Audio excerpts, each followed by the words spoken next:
সাদিক কায়েম কখন বিপি হয়ে গেছে জানেন? উনি যে বিপি হবেন এটা কিন্তু মানুষ অনেক আগে থেকেই জানতো। এর আমি দুইটা কারণ ব্যাখ্যা করি। প্রধান কারণ হচ্ছে এনসিপির প্রধান নাহিদ ইসলাম আছে না, নাহিদ ইসলাম একদিন একটা পোস্ট দিয়ে বলছিল সাদিক কায়েম কোনো সমন্বয়ক ছিলেন না। তো সেইখানে সাদিক কায়েম কি বলছিল, সাদিক কায়েমের হাতে অসংখ্য প্রুফ থাকার পরেও, অর্থাৎ একদম আন্দোলনের প্রথম সারিতে তার ছবি এবং ভিডিও ক্লিপ থাকার পরেও তিনি চ্যালেঞ্জ দিয়ে বলেছিলেন কোনো জায়গায় আমি কি সমন্বয়ক পরিচয় দিয়েছি এবং কোনো জায়গায় আমি কি সমন্বয়ক পরিচয়ে কোনো চাঁদাবাজি করেছি, এরকম একটা চ্যালেঞ্জ নাহিদ ইসলামের পোস্টের উপর দিয়েছিল। এবার দ্বিতীয়ত আসি,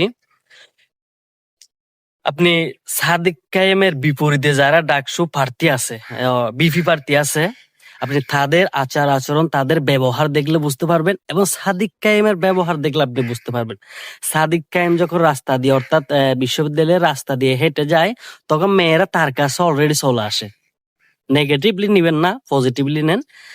আর অন্যান্য বিপি প্রার্থী যারা আছে তারা যখন রাস্তা দিয়ে হেঁটে আপু সালাম আলাইকুম এই কথাগুলো বলার পরও মেয়েরা দৌড়ে পালিয়ে যায়। তাহলে এইগুলা দেখলে তো বোঝা যায় আসলে ওই জায়গার গ্রহণযোগ্যতা কোন মানুষ, কারা কাকে সাপোর্ট দিচ্ছে, এই জিনিসগুলো কিন্তু দেখলেই আগে থেকে বোঝা যায়। এটা কিন্তু শুধু জামাতের কিন্তু শিবিরের লোকজন না, এই ডাকসু নির্বাচনের প্রচার যখন থেকে শুরু হয়েছে তখন থেকে সবার মনের মধ্যে গেঁথে গেছে, সবার মনে মনে জানা হয়ে গেছে আসলে ডাকসু বিপি কে হবে।